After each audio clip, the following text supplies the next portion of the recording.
कोथिंबीर वडी, अळूवडी तुम्ही नेहमीच खाल्ली, पण आज आपण बनवणार आहोत पालक वडी. त्यासाठी मी इथे पालकाची पाने स्वच्छ धुवून घेतलेली आहे. ती आता एकदम बारीक चिरून घेऊया आणि त्याच्यासाठी वाटण आपण हिरवी मिरची, लसूण आणि थोडंसं जिरं हे सगळं वाटून घेऊया. एक बाऊल भरून मी बेसन पीठ घेतलेलं आहे.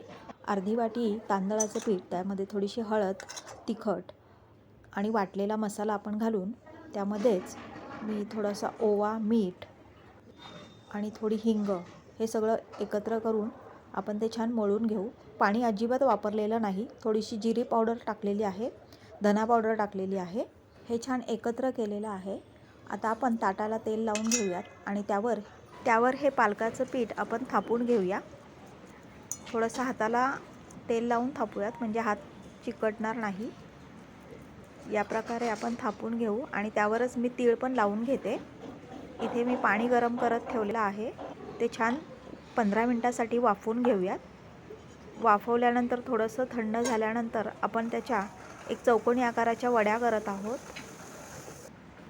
रेसिपी आवडल्यास नक्कीच लाईक, शेअर, कमेंट करा आणि सबस्क्राईब करायला विसरू नका. आता आपण इथे पॅनमध्ये तेल टाकून घेऊयात आणि त्यामध्ये ह्या वड्या मी शॅलो फ्राय करत आहे. तुम्ही डीप फ्राय पण करू शकता आणि छान ह्या सोनेरी रंगावर फ्राय करून घेऊयात आणि आपल्या ह्या वड्या तयार आहेत.